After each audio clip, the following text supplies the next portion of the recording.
are very happy to have Gretchen here with us today. I'm very thankful to have Gretchen here with us today. I'm going to give a brief introduction for Gretchen. Gretchen holds a Bachelor's of Science in Music Therapy from Elizabethtown College and is a board-certified music therapist. She received her Master's in Science in Healthcare Administration with a concentration in psychology from St. Joseph's University in Philadelphia, Pennsylvania. Gretchen is a fellow in the Association for Music and Imagery, and Gretchen has over 30 years of experience providing individual and group music therapy and has been facilitating self-awareness retreats for over 20 years. Gretchen currently maintains a private practice in the Bonnie method of guided imagery in music and has a passion for using music to help others to achieve their goals and dreams for their life. Before I toss it over to Gretchen, I'm going to let you know, looks like everybody has muted themselves. Thank you for doing that. I would ask that you please keep yourselves muted throughout the duration of the program.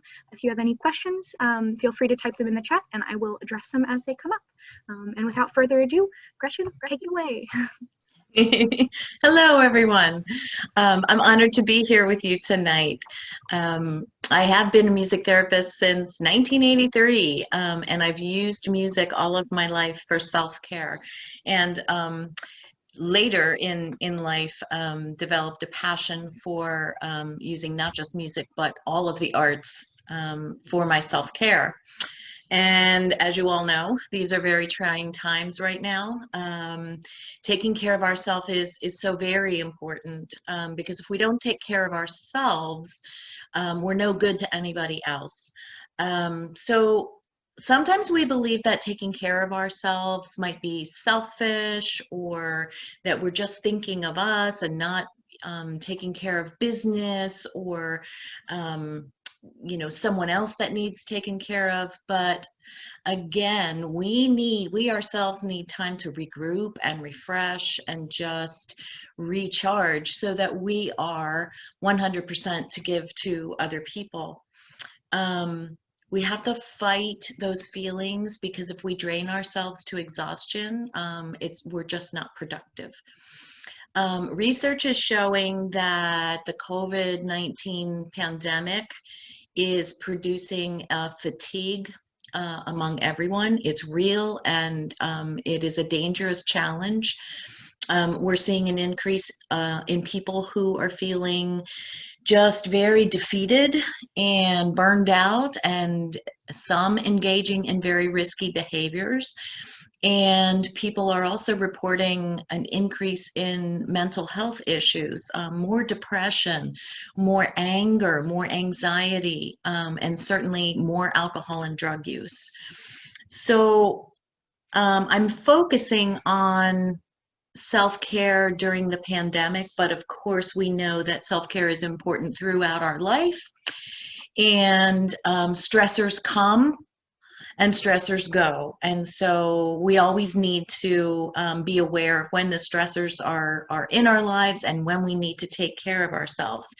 So I hope that you find something tonight that you can put in place to combat symptoms of COVID fatigue, but also that you can take with you for the rest of your life once the virus is out of here, the pandemic is over. And using the arts is one way to find a healthy escape from the challenges that face us.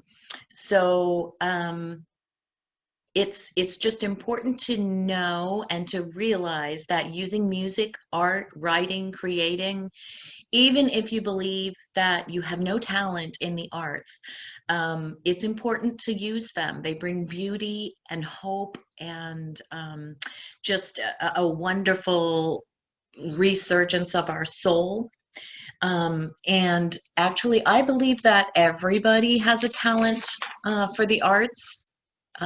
It may not be to be an artist. I'm not an artist, but I use art.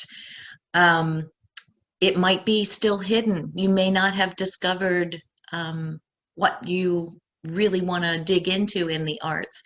Maybe you're a poet that's hidden, or maybe you're a wood carver that has never touched wood yet. So you don't have to be a Mozart or a Rembrandt to enjoy and benefit from the arts. So I could do an hour on every subject that I'm going to touch on tonight.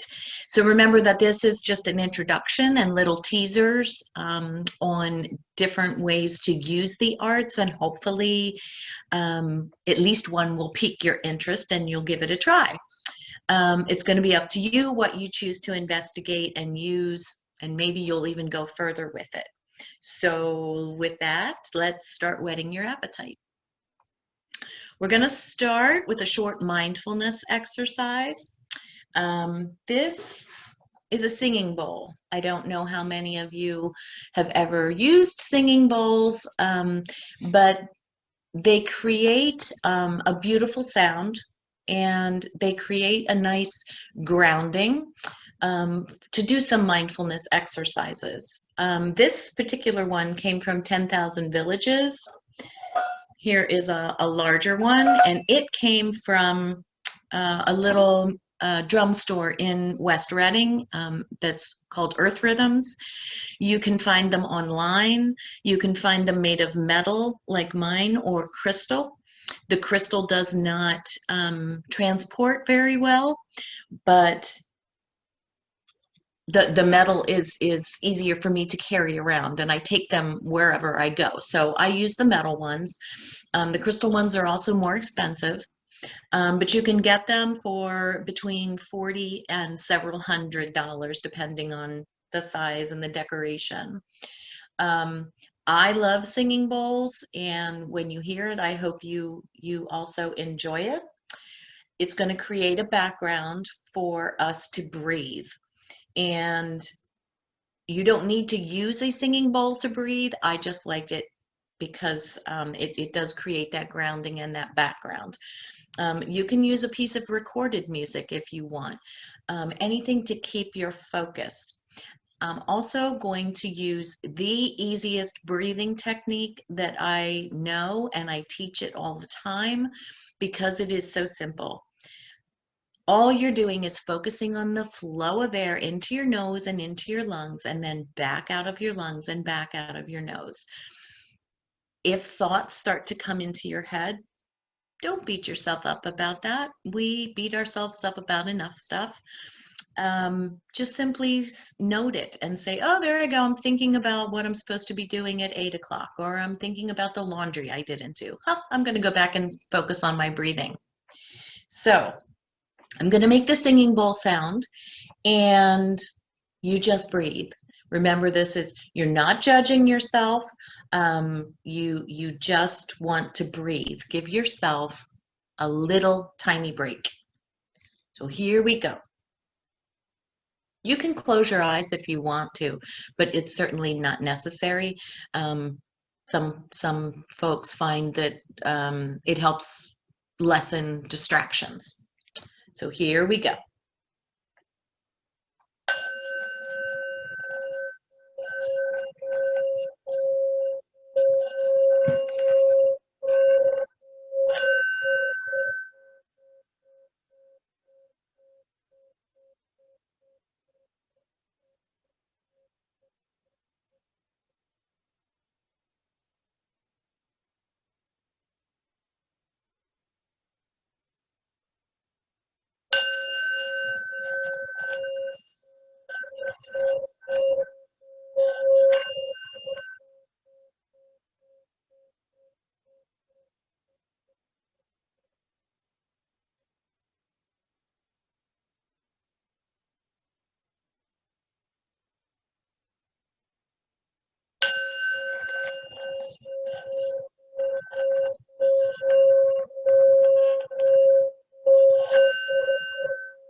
So I'm interested to hear how that was for folks. if you feel any more relaxed, if you were able to focus on your breathing. You can put that in the chat and share it with us if you would like to. The important thing is to pair your breathing with some sort of music that keeps you focused and grounded. And of course, I would recommend getting a singing bowl if you can. The next thing I'd like to talk about is the wonderful ability in today's technology to create playlists. Playlists on your devices can be a tool that takes you from a place of stress or anger or perhaps discouragement to a place of, yes, I can do this, I can get through this, I'm ready to go. And I have playlists for so many areas of my life. Listening is a great way to get ready for something, to lift your spirits, to encourage yourself, to connect yourself with your higher power, or just to get to a peaceful place. Different genres, different artists have different effects on people, so there's no prescription for a playlist. It's really up to your liking. But I'm going to give you an example of a playlist that I like to use, and I have shared this with a number of people, and they seem to enjoy it as well, and I call it my morning mix.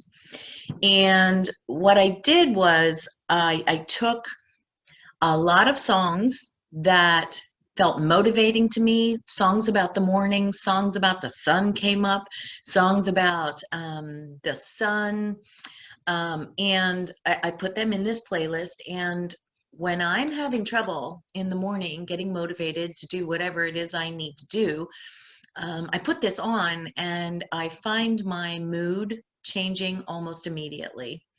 So just a few examples from that playlist.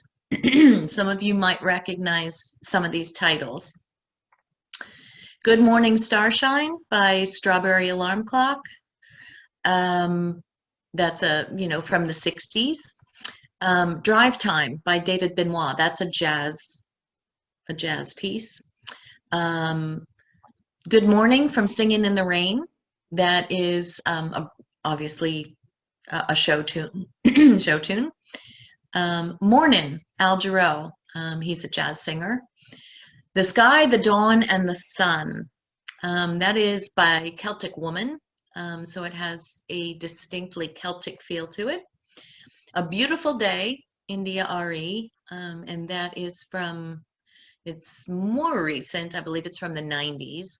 And then Chelsea Morning by Joni Mitchell, again from the 60s.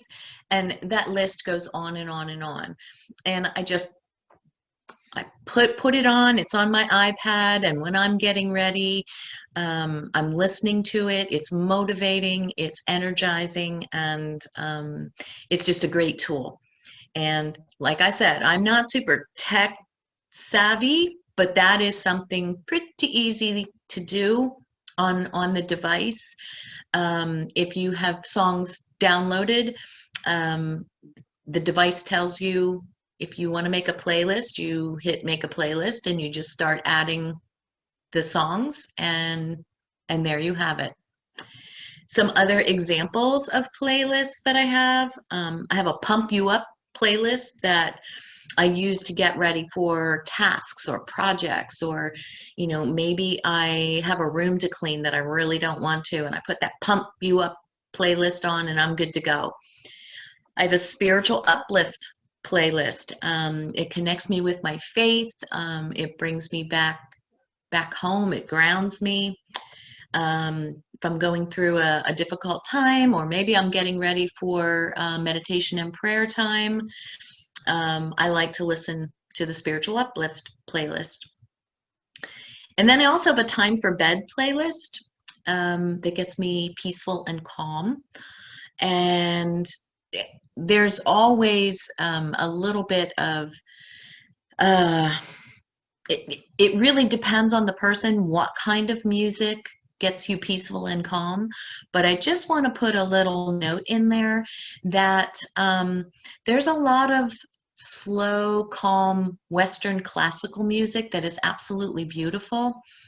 I wouldn't recommend it for relaxation and time for getting ready for bed, because Western classical music has a tendency to get our mind going. The actual chord progressions, the fact that a lot of it is symphonic, um, you're going to find that those pieces start your brain working and taking you somewhere other than time for bed. So I use pieces that are soft and quiet. That's what I like for calm. And also I don't use any words, pieces with words, and I steer clear of Western classical. So just a tip on calm time for bed music. The next tool I'd like to share is the chant. Chants are very simple melodies. Maybe you have heard chants, or maybe you use chants already. I know a little while ago, the monks put out a series of CDs. Now I'm dating myself. With chants, and a lot of religions use chant. They use it for a reason, because it is so simple, because the melodies and the rhythms don't really go anywhere. They keep you focused. They're very monotonous, very repetitive. They're really easy to remember because they're so repetitive, and they stick in your head. They also move information from the left side of your brain, which is your logical side, to the right side of the brain, which is the feeling side. And when you are using chants to help you with stress reduction and self-care, you want to get that over to the feeling side. So chants are fantastic for that. Chants can be accompanied or unaccompanied. They can be sung or they can be spoken. If you use a chant regularly, it's amazing how the brain will bring it up. It'll pop into your head exactly when you need it. Chants help you to be mindful and stay in the present moment. They focus on a single purpose, or they can stop your mind from racing thoughts. And I know a lot of people that I've talked to in the pandemic, when stress level is rising, they do get racing thoughts, and chants are fantastic for stopping that. All you need is a short phrase or a sentence. And I'm going to give you an example of an unaccompanied chant that I use when I'm exercising, particularly when I'm walking, because we have a rhythm to our walk. And the chant is, I am strong, I will keep on. And so I'm walking and I'm tired and I see a hill in front of me. And so I just start saying, I am strong, I will keep on. I am strong, I will keep on. I am strong, I will keep on. I am strong, I will keep on. And all of a sudden I'm at the top of the hill. What I was focusing on was the chant, not walking up the hill. Now, here's another example of a chant that I use when I'm ready to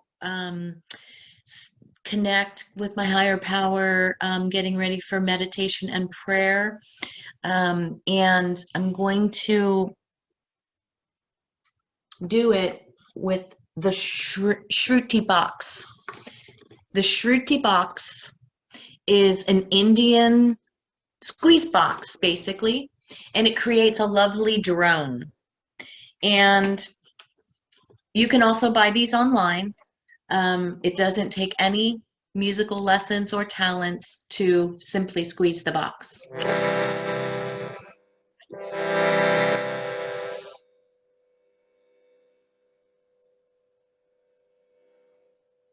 Be still and know that I am God. Be still and know that I am God. Be still and know that I am God.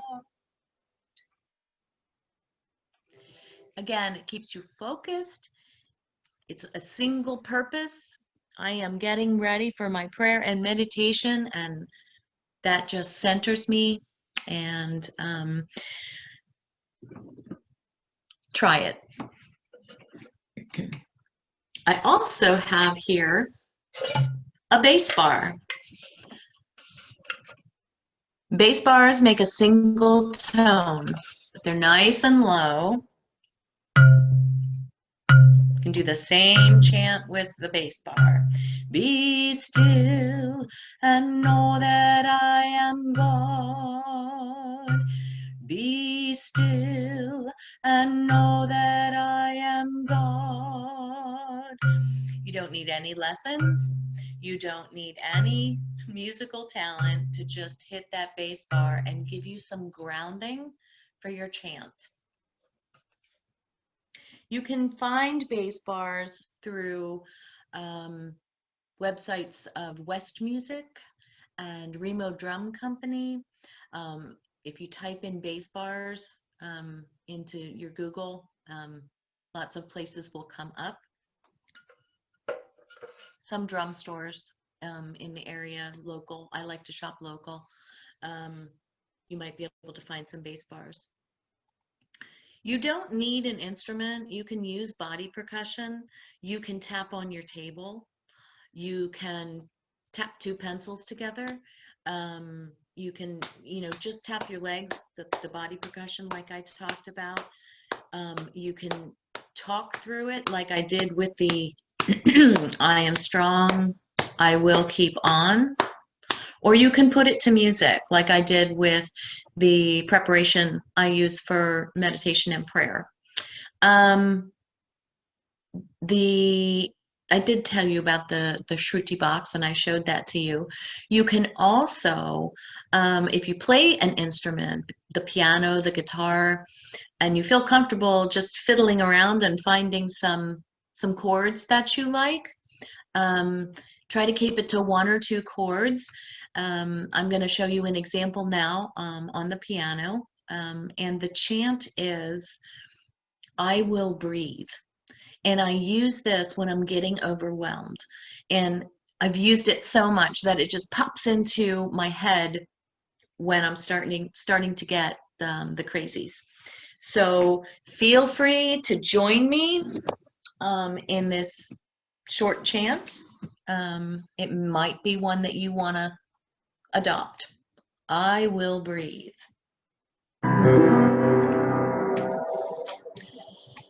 I will breathe. I will breathe. Don't forget to breathe.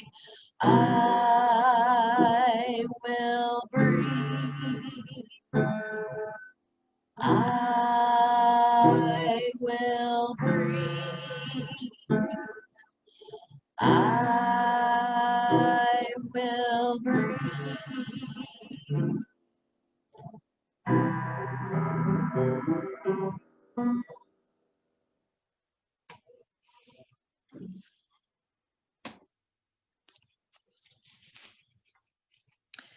The next tool I would like to talk about is Mandala Creation.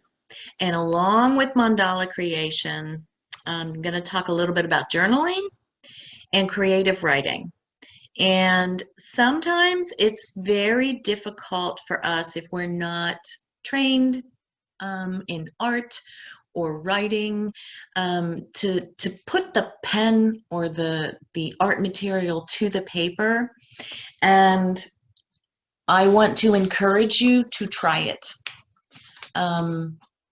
You're not creating an art show. You're not necessarily writing a book, but you never know once you start putting that material down on paper who knows? Who knows what creativity might come up? So no one is going to be grading it, or even you don't even have to show it to anyone if you don't want to. But getting the release from those creative outlets is huge. So when I talk about mandala creation, mandalas are everywhere. Mandalas are circles. And we do a 3-day retreat at WBMT just on mandala creation and how to understand them. But for the purposes of tonight, we are going to stick to the very simple definition of a circle drawing.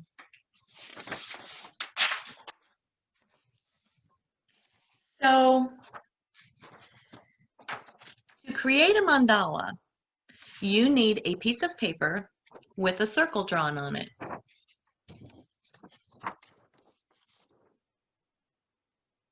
You can see that the circle is very faint. That's because it's drawn in pencil. You want to draw your circle in pencil so that you can erase it if you want to. You have the control of what you do with that circle. If you do it in pen, it's kind of just there permanent and you can't get rid of it. You might be able to cover it up with a dark color, but you want to have the control to erase it if you want to. Now, you might say, then why put the circle there at all? Because without the circle, it's simply a picture, a creation. It becomes a mandala when you place the circle on the paper. It doesn't matter if it goes away. Now, how do you use this circle? You don't have to use it at all if you don't want to. You can color all over it. You can stay in the circle. You can go outside the circle. You can make the circle darker, make a big border. You can completely disregard it. You can go all the way off the page if you want to. But as long as you put the circle on the page to start, you are creating a mandala. Mandalas can focus your feelings, your thoughts, maybe an event that happened, maybe something that is overwhelming you, or something that you just want to celebrate. There are no rights or wrongs with mandalas, and when you put the art material to the paper, you can create something that actually looks like something, like, oh, I just had a wonderful day, wonderful hike in the woods, and I want to create the tree. So you create the tree. Or you might be thinking, oh, the sunshine felt so nice on my face when I was outside today, and I felt warm. And so you just want to use yellows and oranges and reds and just create that feeling. So it can be shapes, just colors, or it can be actual things. There are lots of different ways that you can start a mandala. One of those is just putting the pencil or the art material to the paper. You can use pencils, crayons, markers. You can use paints if you are so inclined. You can use brush paints, or you can use finger paints. You can use crayons, which are the soft pastels. And you can use chalk pastels, which are just like chalk, but they're more vibrant. You can use charcoal. You can use ink. Any kind of art material that you can think of, you can use. I knew someone that used marshmallows and melted the marshmallows and then used marker over top of the marshmallows. So, you know, the sky's the limit for whatever kind of art material you want to use. I've done them by cutting pictures out of magazines and pasting them onto the circle. So don't hold back. Just use whatever comes to mind. You could play a piece of music that you really want to hear or that you really feel like you need to hear, and just kind of be present with the music and then start to create. You could start with a journal prompt, something like, how am I feeling? You're present with that. You know what you're feeling, you put it down on paper. You could start with, what did I do well today? You know, I actually got the laundry done. I think I'm going to create about that, because in quarantine and in not being able to see friends or family, like maybe the laundry is a really big event, and getting it done is, you know, you deserve a pat on the back. And I'm going to make a mandala that says, I did a good job today. Maybe you want to start with, what does peace look like? And then you create that. Maybe I'm missing my family. I haven't seen them since March. I feel some type of way about that. I'm going to put it down on paper. Maybe you want to start with, today I'm grateful for, and whatever you're grateful for, yeah, put it down on paper. Once you take it from here, from your heart and your mind, and you actually put it onto the paper, you have something objective to look at. When you're dealing with the feelings and the thoughts inside, it's subjective. You can tell someone else about it, but sometimes that's hard.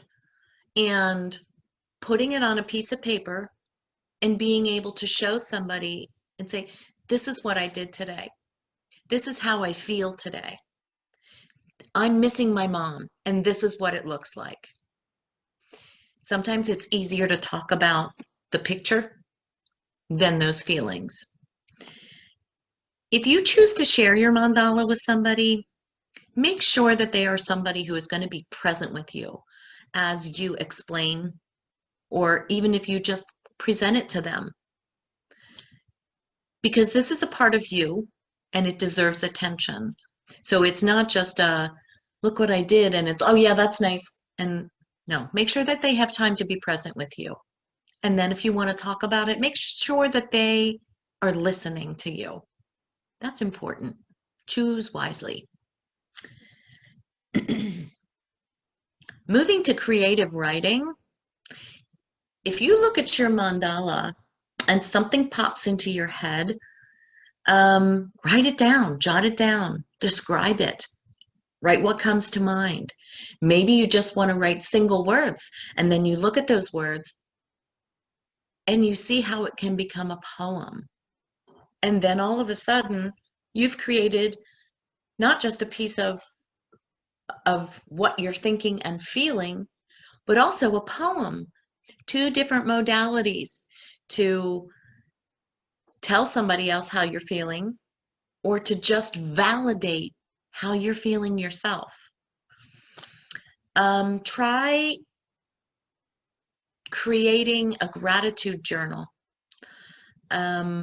I get up every morning and I list the things that I'm grateful for. And some days that's really hard.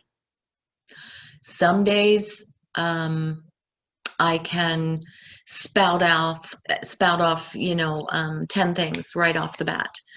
I can create mandalas about all of the things that I'm grateful for. And then some days it's just gray and heavy, and I really have to dig deep. There's always something that I can be grateful for if it's the smallest common comforts that I take for granted. Like, I get a hot shower in the morning, and there's a lot of people that don't. I get breakfast. A lot of people don't. I have gas to get to work. I can get on the turnpike and get very safely and quickly to where I need to be. I start with those things some mornings. I start with the basics, and then all of a sudden I might be driving, or I'm looking around, or I'm thinking, and all of a sudden my list becomes huge. But I do like to write those down, and I do like to create mandalas about them because I love looking back. I love looking back through my mandala journals and my gratitude journals and remembering, oh yeah, I remember when that happened, or I remember when I felt that way. And that feeling comes back. And it's just nice. It's just nice. I want to show you some examples of some mandalas.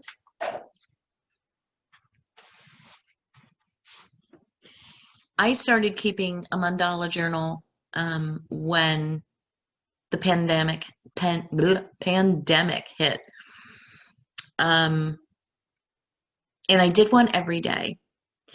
And it was a very confusing middle of March. This is my first idea of what the virus looked like.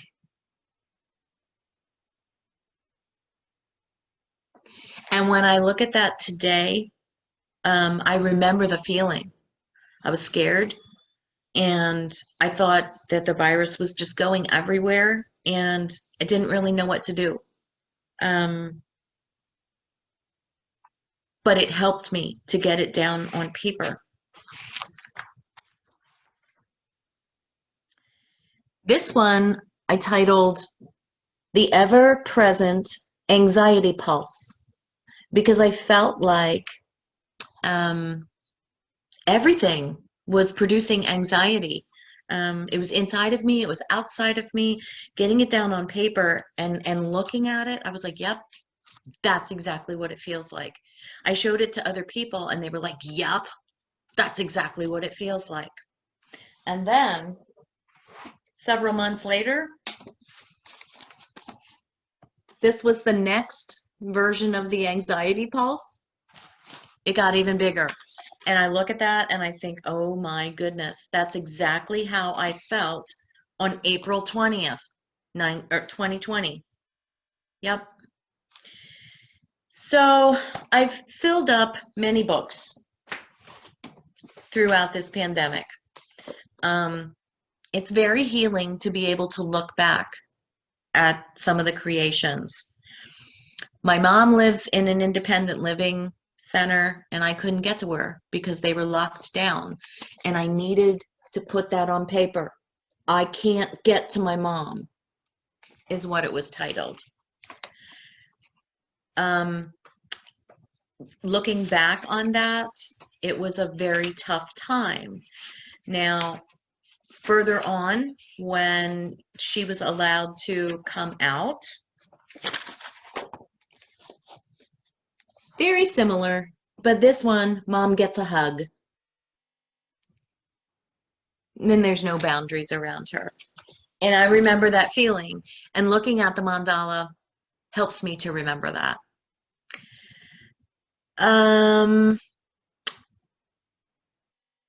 Another way to sort of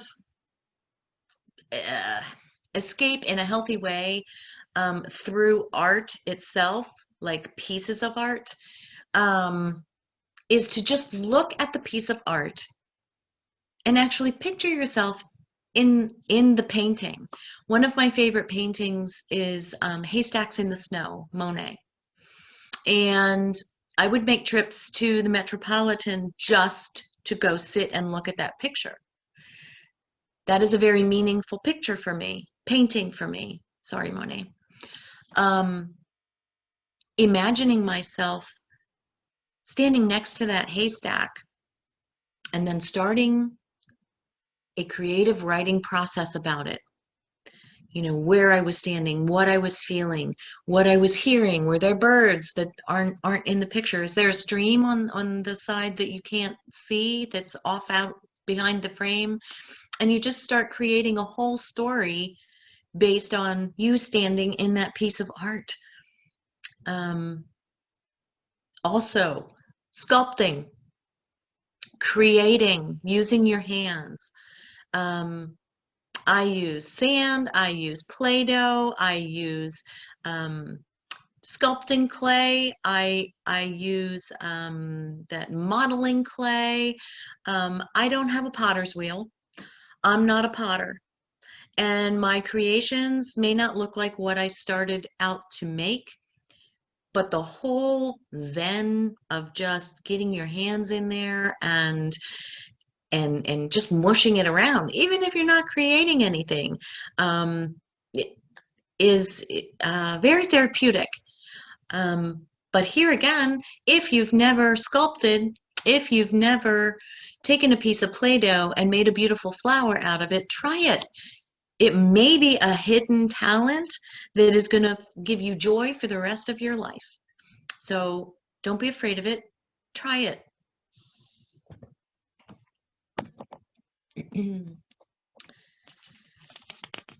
So remember, through life, there's always going to be triggers. There's always going to be stressors.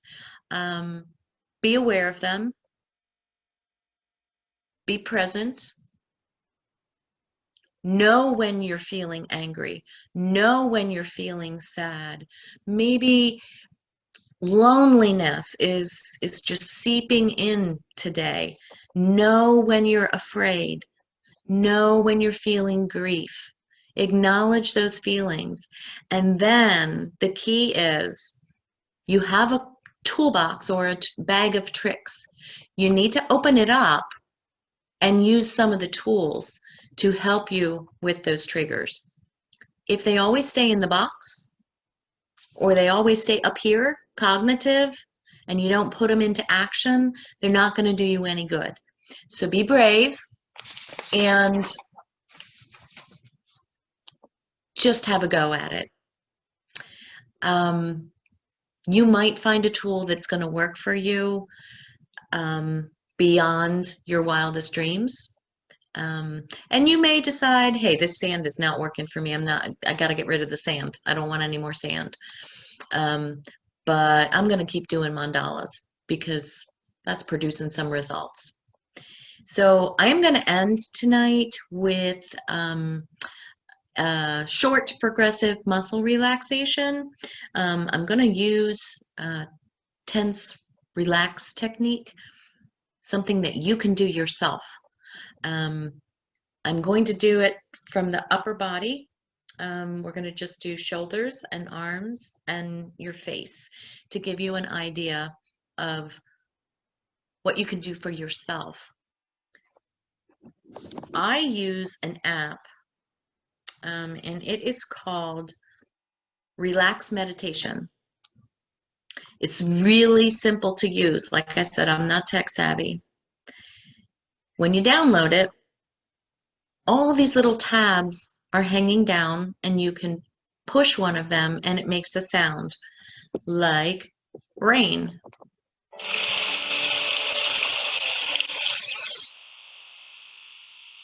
Or forest.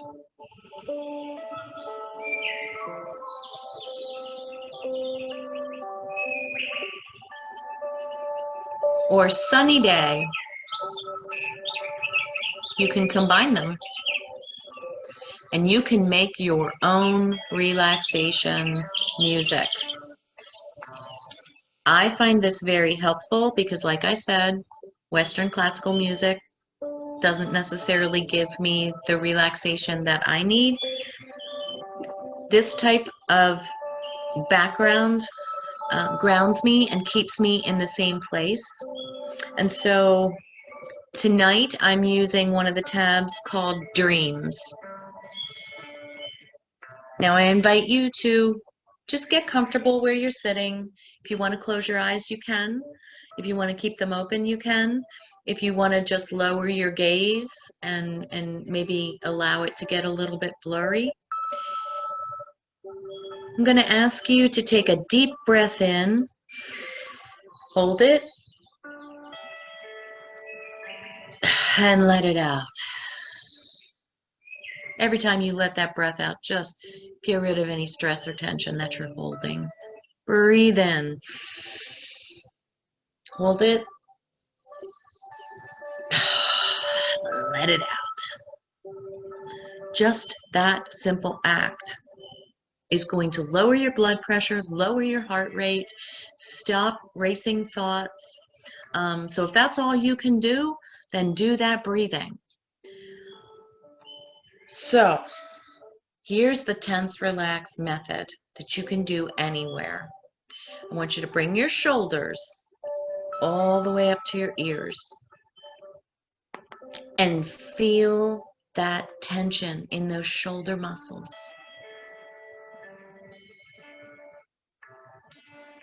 And relax it. You feel the warmth going down those muscles.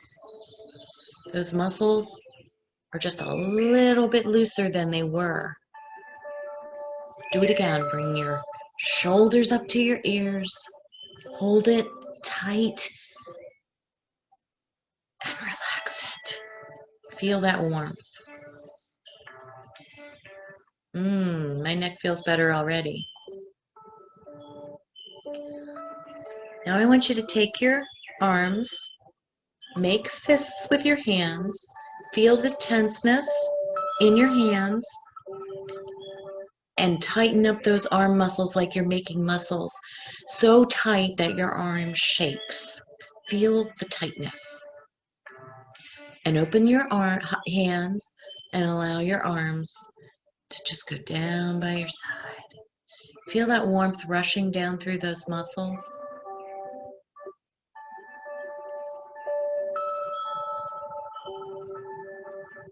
And here's a place that we don't realize a lot of times that we're holding stress and tension in our jaw, in our nose, in our eyes, and our forehead, our whole face. So what I'm going to ask you to do is just notice how that jaw is feeling. Is it loose or is it tight? Are you clenching your teeth? Open your mouth as wide as you can.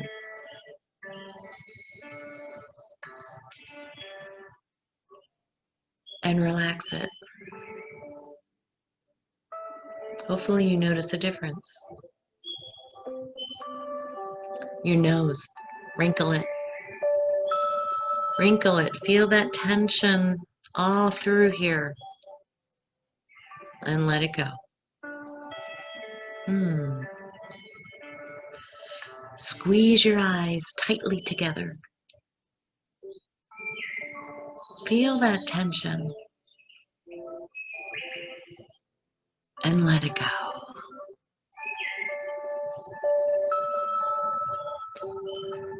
And now bring your eyebrows all the way up to your forehead, all the way up to your hairline. Stretch it up. And let it go.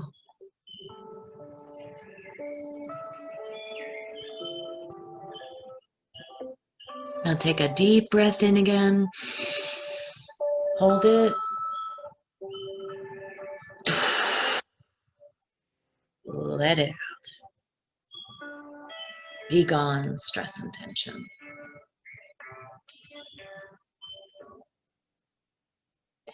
If you closed your eyes, you can open them.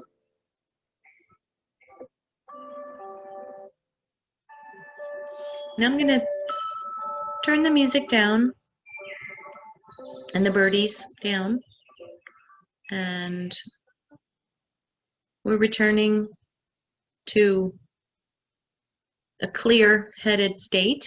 The upper part of your body hopefully is a little bit more relaxed than it was. That is something you can take anywhere.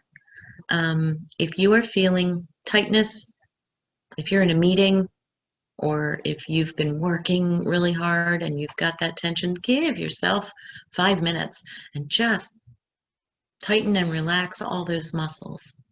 Your body's going to thank you for it. Trust me.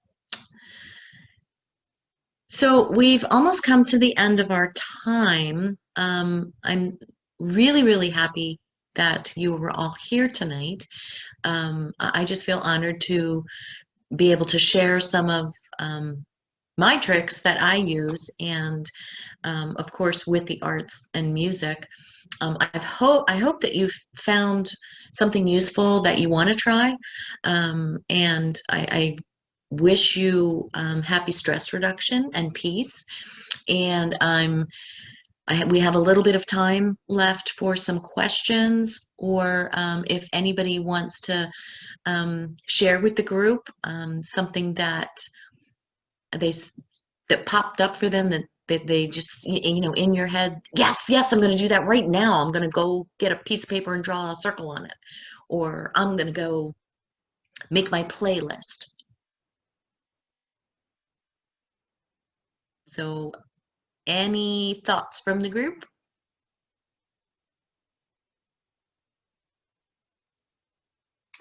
Or questions? Hi. Hi.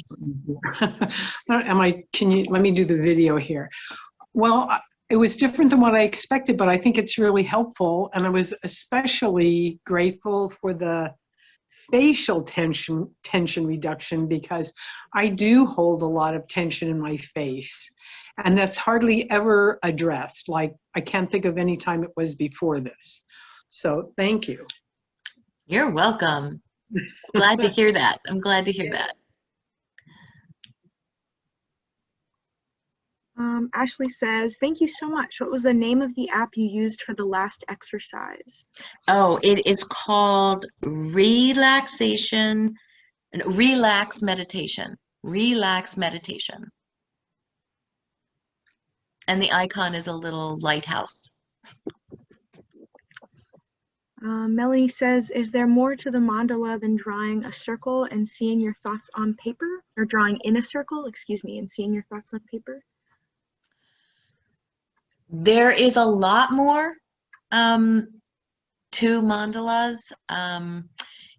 It takes a lot of education to understand the color theory behind it, to understand the various stages that mandalas go in. It was created by Joan Kellogg based on Jungian theory. And Joan Kellogg was an art therapist. There is much to discover and learn about mandala theory. So if you're interested, we can certainly get you information about when WB Music Therapy is going to do an extended training on mandala theory. There's just so much you can learn about yourself, or if you are a therapist, what you can learn about your client and where they're at, depending on various ways you use the circle, ways that you don't use the circle, things that you draw in the circle, colors, color combinations. Yeah, there's a lot to learn. There's much more to learn. Gretchen, do you have any upcoming things that you would like to plug, or any links that you would like to share, where to find you, if folks want to? Absolutely. You can find me at gpatty at DEJAZZD.com. I'm going to put that in the chat for everyone. That's all right with you, Gretchen. Absolutely. Do we have any last questions, comments? Seems like folks really enjoyed this. I hope so. Good. Yeah, thank you. Yeah. You're welcome. Nice to meet you, Jan. You too. Okay, well, thank you so much, Gretchen, for being here. We really appreciate it. So much information that you brought with us to share this evening. Definitely some tactics that I'm going to take on in my own life. Good. So thank you so much once again, and thank you everyone for being here. Melanie says, I want more. Yeah, I second that. Well, thank you everyone so much for joining us. I will be sending a follow-up email with Gretchen's information and also with a recording of the session. It'll be up yes, this recording will be available on YouTube. It'll be up probably by the end of this week. So I wish everyone a very peaceful evening. Thank you again, Gretchen, for being here, and thank you all for joining. Thank you. Bye-bye. Bye-bye. Have a good night, everyone. Bye.